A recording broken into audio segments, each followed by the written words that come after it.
नमस्कार मित्रांनो, मी डॉक्टर महेश. आपण बघत आहात गोष्ट छोटी पण डोंगरा एवढी. मराठा आरक्षणाचं आंदोलन हे महाराष्ट्रभर पेटलेलं आहे. कित्येक राज्यांमध्ये वेगवेगळ्या ज्या प्रबळ जाती आहे, लोकसंख्येने प्रबळ जाती आपण त्यांना म्हणतो, या सुद्धा समाजासाठी आरक्षण मागताय. कारण नोकऱ्यांमध्ये जो असमतोल निर्माण झालेला आहे, शैक्षणिक संधींमध्ये जो असमतोल निर्माण झालेला आहे, त्यामुळे या जातींमध्ये देखील आता आरक्षणाची गरज भासायला लागली. आणि त्या निमित्ताने आरक्षणाचा मोठा प्रश्न आता निर्माण झाला. आणि मग हे आरक्षण कुठलंही राज्य जेव्हा देतं तेव्हा हे सगळ्या गोष्टी कोर्टामध्ये जातात. मग त्या हायकोर्ट असेल, त्यानंतर सुप्रीम कोर्ट असेल, इथे जातात. आणि बऱ्याचदा त्या निमित्ताने कोर्ट काही प्रश्न उपस्थित करतं. आणि त्यावेळेस आपल्याला प्रश्न पडतो की यार, कोर्ट म्हणजे काय चंद्रावरती राहणारे लोक आहेत का? खरं तर कोर्ट बातम्या बघत असतं, कोर्ट न्यूजपेपर वाचत असेल, कोर्ट आंदोलनांच्या बातम्या वाचत असेल, त्यातील आक्रोश असेल, त्यातील असमतोल असेल, त्यातील असंतोष असेल, या सगळ्या गोष्टी खरं तर आहेत. म्हणजे सरकारला कळतात, त्या कोर्टाला का नाही कळत? किंवा कोर्टाची कार्यपद्धती ही काही यापेक्षा वेगळी असते का? मग समाजामध्ये काय चाललंय यापासून कोर्ट अंतर ठेवून राहू शकतं का? या सगळ्या गोष्टींबद्दल आज आपल्याला चर्चा करायची आहे. आणि आपल्यासोबत आहेत सन्माननीय बाळासाहेब सराटे सर. जय शिवराय. सर नमस्कार. सर, खरं तर प्रश्न असा पडतो की सद्यस्थितीमध्ये सध्या कोर्टाने काही प्रश्न उपस्थित केले SEBC आरक्षणानिमित्त, की ओबीसीतून का नाही दिलं, वेगळं का दिलं. आता ढळढळ रोजच्या बातम्या आहे, ओबीसी नेते दणकावून विरोध करतायत, सरकारची काही मजबुरी आहे. हे सगळं कोर्टाला माहित नसतं का? म्हणजे तुम्हाला काय वाटतं, न्यायालयात बसलेले लोक न्यूज मीडिया या सगळ्यांपासून दूर आहेत का? नाही, मुळामध्ये सोयीचे जजमेंट देण्याचा प्रकार सामाजिक जेव्हा विषय येतात तेव्हा घडत जातो. उदाहरणार्थ मी फार धारिष्ट करतो बोलायचं, पण आपलं कोणतंही कोर्ट म्हणजे सुप्रीम कोर्ट तर कधीही तामिळनाडूच्या निर्णयाविरुद्ध निर्णय देऊ शकत नाही. म्हणजे तामिळनाडूमध्ये 69% आरक्षण आहे. हे काय कोर्टाला माहिती नाही का? ते निकाली काढून तामिळनाडूचं आरक्षण 50% आणून का घातलं नाही कोर्टाने? कारण कोर्टाने काहीही निर्णय दिला तरी तामिळनाडू सरकार ते राबवणार नाही याची कोर्टालाच भीती आहे. ते काय भारताबाहेर आहे का तामिळनाडू? आता परवाचा निकाल आला, आता जो 7 जजेस बेंचचा निकाल आला की SC ST मध्ये उपवर्ग करायचे, क्रिमी लेअर लावायचं वगैरे वगैरे, आणि तो निकाल मान्य नाही असं सगळ्यांनी सांगून टाकलं. आणि सरकारने एका दमात सांगितलं की आम्ही तो निकाल लागू करणार नाही. म्हणजे घटना दुरुस्ती न करता सरकारला असं म्हणण्याचा अधिकार आहे का कोर्टाच्या निकालाच्या विरुद्ध? तर नाहीये. तरी सरकारने स्टेटमेंट दिलेलं आहे. आणि मग सरकारने स्टेटमेंट दिलेलं आहे तर न्यायालयाने हे सुमोटो ठरवायला पाहिजे की न्यायालयाचा निकाल किती दिवसात अंमलबजावणीसाठी घेतला पाहिजे. त्या निकालाची अंमलबजावणी किती दिवसात झाली पाहिजे मिस्टर न्यायालय? तुम्ही सांगा. की सरकार जर म्हणत असेल की आम्ही लागू करणार नाही तर त्या दिवशी सरकारने घटना दुरुस्ती केलेली असली पाहिजे ना. किती दिवस वाट बघणार आहे त्या न्यायालयाच्या आदेशाच्या अंमलबजावणीची? आणि सरकार जर असं बोललं असेल तर सरकारवर कंटेम्प्ट दाखल करायला पाहिजे होतं सुमोटो सुप्रीम कोर्टाने. केलेलं नाहीये. आता पक्षपात कसा होतो की जेव्हा मराठा समाजाच्या आरक्षणाचा विषय 2019ला समोर होता आणि सुप्रीम कोर्टात केस गेल्या गेल्या लगे हिअरिंगला घेतला. म्हणजे हायकोर्टने त्या निकालाला व्हॅलिड ठरवलेला आहे आरक्षणाला. तुम्हाला त्यातला फरक सांगतो सर की हे बारकावे आपण जनरली चर्चेला घेत नाही. म्हणजे हायकोर्टने मराठा समाजाचं सविस्तर विश्लेषण मांडलेलं आहे, आयोगाच्या अहवालाचं परीक्षण केलेलं आहे, डेटाचं परीक्षण केलेलं आहे, मराठा आरक्षणाची मागची 60 वर्षाची परिस्थिती तपासलेली आहे, आयोगाने कसा चुकीच्या पद्धतीने मराठ्यांवर अन्याय केला हे तपासलेलं आहे. सगळे आक्षेप विरोधकांचे 45 दिवस सुनावणी घेऊन पूर्ण ऐकून घेतलेले आणि सगळ्या बाजू ऐकून घेतल्यानंतर कागदपत्र तपासल्यानंतर त्यांच्याकडे असलेले पुरावे पाहिल्यानंतर निकाल दिलेला आहे. 27 जून 2019ला. आणि मला असा आता न्यायालयाला प्रश्न विचारायचा आहे की हायकोर्ट तसा निकाल द्यायला कॉम्पिटंट असतं की नसतं. तर हायकोर्ट तसा निकाल द्यायला कॉम्पिटंट असतं. मग ज्या वेळेला त्या निकालावरती अपील केलं जातं तेव्हा सुप्रीम कोर्टाने पहिला प्रश्न विचारायला पाहिजे की जे मुद्दे तुम्ही उपस्थित करत आहात ते हायकोर्टने ऐकलेले नाहीत का. जे सगळे मुद्दे हायकोर्टने 45 दिवस सुनावणी केली, सगळं दोन्ही पक्षांना समान संधी दिली, पूर्ण बाजू मांडून झाली आणि शेवटी न्यायालयाने निष्कर्ष काढला की हे आरक्षण टिकलं पाहिजे. मग एवढं सगळं झाल्यानंतर सुप्रीम कोर्ट पुन्हा तीच प्रक्रिया करायला कसं काय धसतं, म्हणजे कसं त्यांचं डेअरिंग होतं. हायकोर्टच्या कामकाजाला अर्थ काय उरला मग 45 दिवसाच्या हिअरिंगला आणि त्यांनी जे निकालपत्र लिहिलं त्यांच्या कामकाजाला अर्थ काय उरला जर सुप्रीम कोर्ट तेच काम पुन्हा करणार असेल तर. सुप्रीम कोर्टाने त्या याचिकाकर्त्यांना पहिला प्रश्न विचारायला पाहिजे होता किंवा सरकारच्या वकिलाने पहिला प्रश्न उपस्थित करायला पाहिजे होता की असा कोणता नवीन मुद्दा तुमच्याकडे आहे का जो हायकोर्टने त्याची शहानिशा केलेली नाही, तपासणी केलेली नाही किंवा तो विचारात घेतलेला नाही. तेवढेच मुद्दे तुम्ही मांडू शकता. आणि असं क्रिमिनल केसेसमध्ये होतं, खालच्या कोर्टाने तपासलेले पुरावे वगैरे बघत नाही वरचे कोर्ट. त्या निकालात बहुतेकदा म्हणजे फक्त काही टेक्निकल चुका असतील तेवढ्या चुकाच्या आधारेच अपील ग्राह्य धरले जातात. मग 4 कोटी 4.5 कोटी मराठा समाजाचा विषय समोर असताना सुप्रीम कोर्टाने हायकोर्टचा निकाल बदलवताना पक्षपात केलेलाच आहे असं माझं स्पष्ट मत आहे. कारण तो एक चांगला कॉम्प्रिहेन्सिव्ह जजमेंट जे आहे ते सोयीने फक्त तुकड्याने वापरलं आणि जे मुद्दे महत्वाचे होते ते त्याच्यात लक्षात घेतलेले नाही असं दाखवलं.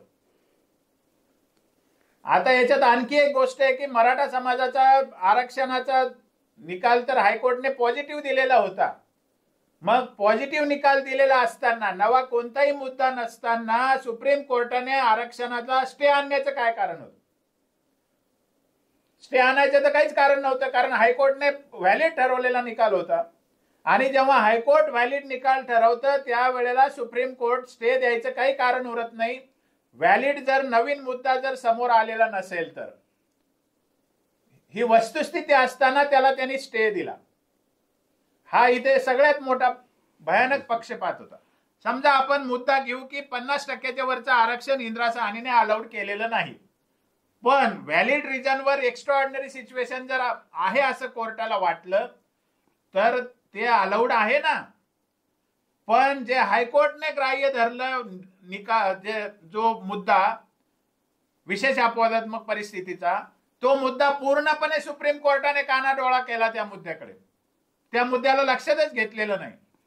मग त्याची शहानिशा न करता त्याच्यावरती पूर्ण दोन्ही बाजूची चर्चा न होता की 60 वर्षे ज्या समाजाला कुठलाही डॉक्युमेंटचा पुरावा नाही, कुठलाही डेटाचा पुरावा नाही, कुठलाही घटनात्मक त्याला कारण नाही, जस्टिफिकेशन नाही, लॉजिक नाही, असं 60 वर्ष या समाजाला आरक्षणाबाहेर ठेवलं.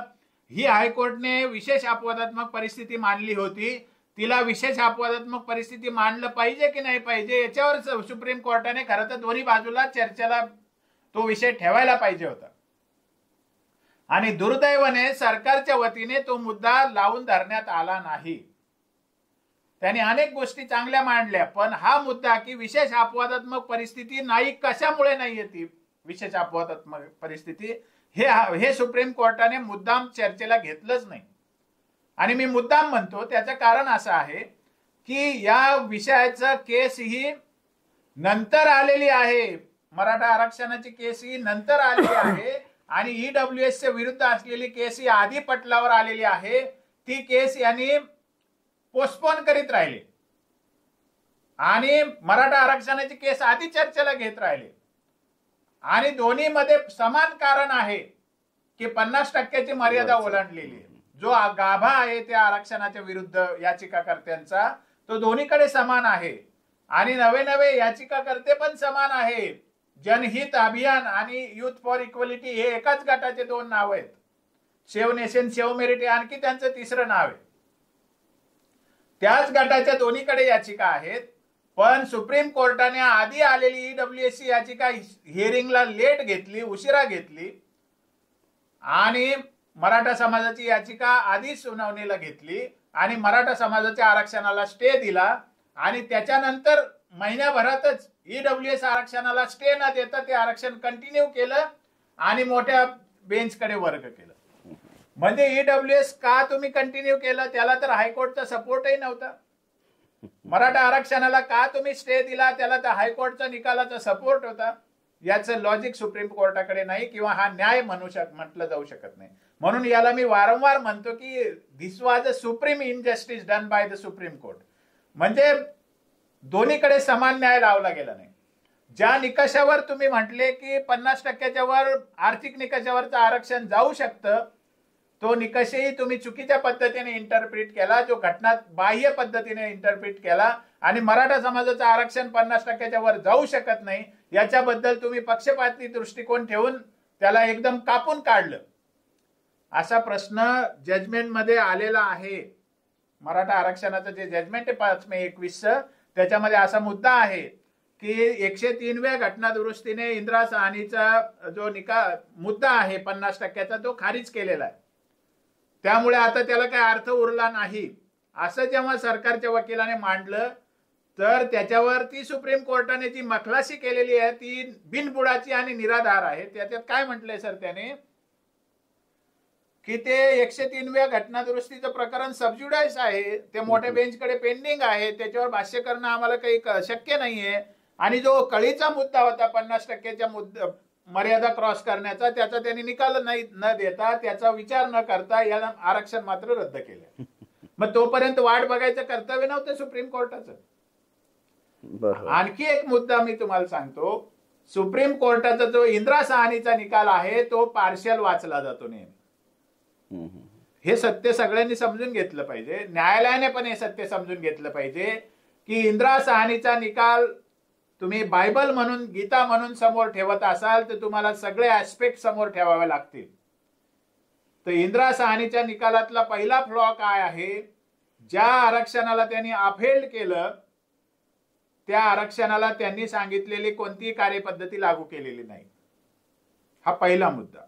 मग त्यांनी अफेल्ड का केलं, त्याचं एकमेव लॉजिक त्यांनी सांगितलेलं आहे. 857वा पॅराग्राफ आहे, म्हणजे 854, 55, 56, 57 तुम्ही वाचा.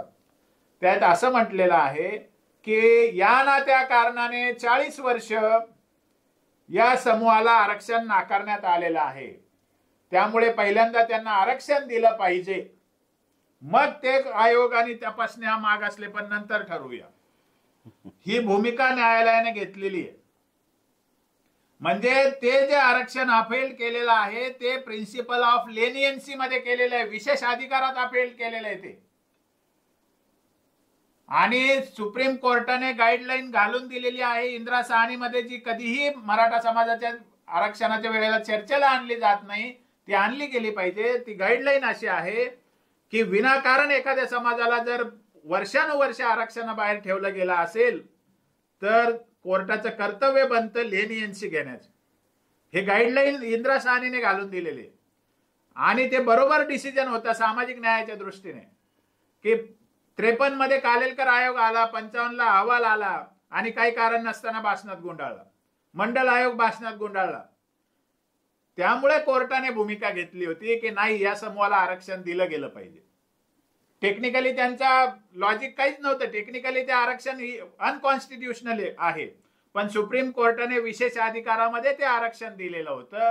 प्रिन्सिपल ऑफ लेनियन्सी खाली ते अपहेल्ड केलं होतं आणि सेम तेच प्रिन्सिपल हायकोर्टने 27 जून 2019 ला स्वीकारलेलं होतं, म्हणून आरक्षण टिकलेलं होतं. कोणी सरकारने म्हटलं याने म्हटलं म्हणून नाही, ते प्रिन्सिपल ऑफ लेनियन्सी हायकोर्टने समोर ठेवलेलं होतं.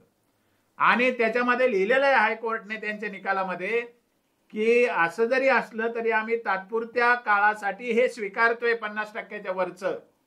लवकरात लवकर सरकारने पूर्ण समूहाचं, ओबीसी असेल, मराठा असेल, सगळ्यांचं पुन्हा एकदा समग्र बॅकवर्डनेस तपासावं आणि जे प्रगत घटक आहे त्यांना आरक्षणातून बाहेर काढावं आणि मराठा समाजाला 50%च्या आत ऍडजस्ट करावं, असे गाईडलाईन हायकोर्टने दिलेले आहेत. त्या निकालामध्ये सुप्रीम कोर्टाने मराठ्यांचा निकाल लावताना त्याचा मात्र विचार केलेला नाही.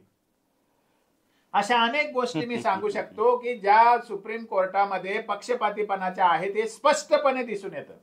आता हायकोर्टचा चालू विषयाची आपण जर चर्चा केली तर हायकोर्टलाही दिसत नाही का की मुळातच सरकार, मुख्यमंत्री, उपमुख्यमंत्री वारंवार पब्लिक स्टेटमेंट देतात की ओबीसीच्या आरक्षणात मराठ्यांना घालायचं नाही ही आमची भूमिका आहे.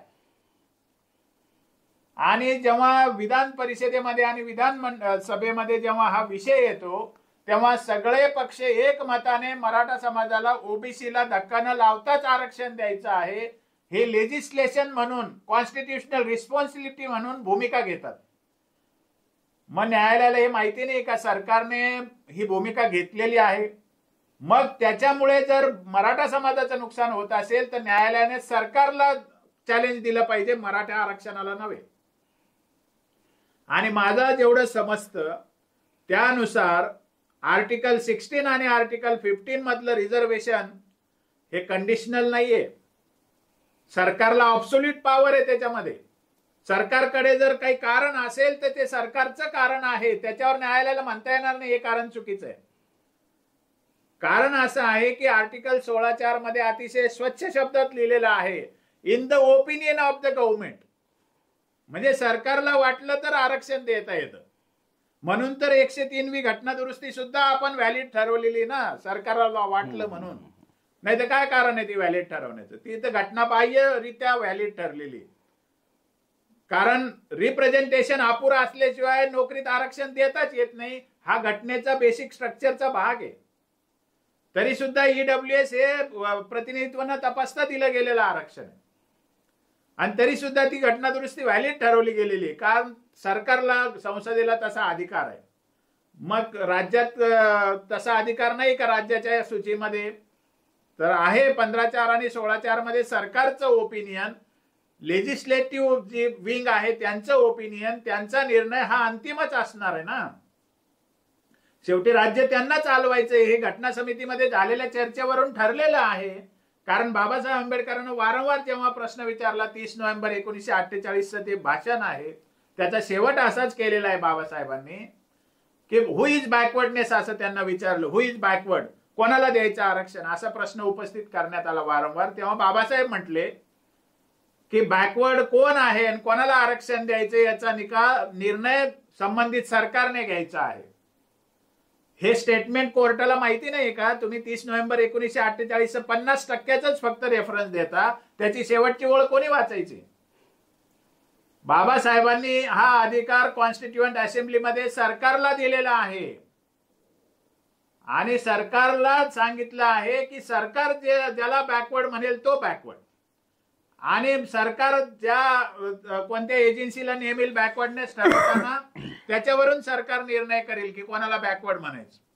म्हणजे आरक्षणाची पात्रता, आरक्षणाचे लाभ देण्याचा अधिकार सरकारकडे आहे. त्यांच्या इंटेन्शनवर, त्यांच्या निर्णयावर असा वारंवार शंका घेण्याचा अधिकार न्यायालयाला नक्की नाही, कारण घटना तसा अधिकार देत नाही एक्सप्लिसिटली. आणि आता हे प्रश्न उपस्थित करण्याची गरज आहे, कारण 4.5 कोटी नागरिकांच्या हिताचा प्रश्न आहे. त्यामुळे न्यायालयाचे निकाल कायदा बनतात ही वस्तुस्थिती आहे. पण सरकारचा जो निर्णय असते तो तर कायदाच असतो ना. कायदा कोण बनवतं? न्यायालय बनवतं का? न्यायालयाला जो निकाल देतात त्याला कायदा म्हणतात, पण सरकार जे बनवतो तो कायदा असतो. हे न्यायालयाला आम्ही सांगावं असं काही दुर्दैव अजून भारतात आलेलं नाही. परंतु मराठ्यांच्या बाबतीत हे विसरलं जातं म्हणून आम्हाला बोलावं लागतं. आणि सरकारला कायदा करायचा अधिकार आहे, सरकारला आरक्षण देण्याचा अधिकार आहे. आणि इंदिरा साहनीचा जो निकाल आहे तो राज्याच्या बाबतीत नाही तर केंद्राच्या बाबतीत आहे. तुम्हाला मायन्युटली जर जायचं असेल तर मग राज्याच्या बाबतीत हायकोर्टने, इंदिरा साहनीने निकाल दिलेला नाही. तो निकाल 50%चा रूल हा केंद्रीय पातळीवरचा रूल आहे. राज्यामध्ये जर मागासलेल्या लोकांची संख्या जर जास्ती असेल तर तिथेही 50%, ज्या राज्यामध्ये मागासलेल्या वर्गाची लोकसंख्या कमी असेल तर तिथेही 50%. हे इलॉजिकल जजमेंट कसं असू शकतं? असं जजमेंट असूच शकत नाही. हे साधं लॉजिक आहे. त्यामुळे वारंवार जेव्हा विधिमंडळाच्या दोन्ही सभागृहामध्ये एकमताने एक निर्णय जेव्हा घेतला जातो, कायदा जेव्हा बनवला जातो, तेव्हा त्याची व्हॅलिडिटीची परीक्षण करताना न्यायालयाने 10 वेळेला विचार केला पाहिजे. कोणीतरी उपटसुंब आक्षेप घेतात म्हणून त्याला रद्द करायचं, ही भूमिका न्यायालयाने सोडून दिली पाहिजे. कारण न्याय हा प्रत्यक्ष व्हावा लागतो, केवळ टेक्निकल गोष्टीच्या भोवती फिरून चालणार नाही. त्यामुळे 50% नियम जर सांगितलेला असेल तर मग त्याला पूर्व अट सांगितली होती की जे आरक्षण आहे त्याचं दर 10 वर्षातून एकदा तपासणी झाली पाहिजे. सरकार ते करू शकत नाही, त्याची सुद्धा मजबुरी न्यायालयाने विचारली पाहिजे की का तुम्ही परीक्षण करत नाही, 50%च्या वर का वारंवार तुम्हाला जावं लागतं, याचं जस्टिफिकेशन सरकारकडे न्यायालयाने विचारलं पाहिजे. आणि त्याचं जस्टिफिकेशन जर सरकार देऊ शकत असेल तर न्यायालयाने ते ग्राह्य पण धरलं पाहिजे. कारण राज्य शेवटी न्यायालयाला चालवायचं नाहीये, सरकारला चालवायचंय. आणि घटना सरकारला राज्य चालवण्यासाठी एनेबल करणारी गोष्ट आहे, राज्य चालवण्याच्या मध्ये अडथळे आणणारी गोष्ट घटना नाहीये. जेव्हा सगळ्या राजकीय पक्ष ज्या आहेत, सरकारचे विरोधी पक्ष आणि सरकार हे दोन्ही पक्ष जेव्हा एकमताने वारंवार एखादा निर्णय घेत असतील तर त्याला मान्यता न्यायालयाने पण दिली पाहिजे. आणि उघड्या डोळ्याने मराठा समाजाच्या बाबतीमध्ये किंवा महाराष्ट्राच्या वातावरणामध्ये जे काही वारंवार आंदोलनं होत आहेत, जे काही वारंवार प्रश्न उभे राहत आहेत, शेवटी सरकारला कायदा सुव्यवस्थेचा पण चिंता आहे आणि सरकारला राज्य चालवण्याची पण चिंता आहे. आणि त्याच्यानुसार सरकार जर कायदा बनवत असेल, एकमुखाने बनवत असेल तर त्याची व्हॅलिडिटी ही नक्कीच न्यायालयाच्या निकालापेक्षा मोठी असते. कारण घटनेने सरकारला म्हणजे विधिमंडळाला आणि संसदेला जास्तीचे अधिकार दिले. म्हणजे घटना काय आहे हे सांगण्याचा जर न्यायालयाला अर्थ असेल, म्हणजे अधिकार असेल, तर घटना कशी बदलावी याचा निर्णय सुद्धा सरकारकडे असतो. त्यामुळे सुपेरियरिटी लेजिस्लेटिव्हचीच आहे.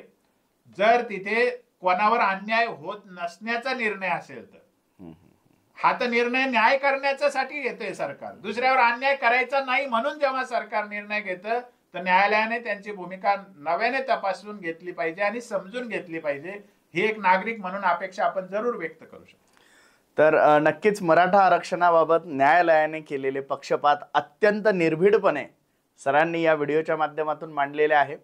जर हा व्हिडिओ तुम्हाला अभ्यासपूर्ण माहितीपूर्ण वाटला असेल तर लाईक आणि शेअर करायला विसरू नका. आणि अजूनही जर आपण आमचं हे चॅनल जर सबस्क्राईब केलं नसेल तर या चॅनलला नक्की सबस्क्राईब करा. धन्यवाद. जय शिवराय.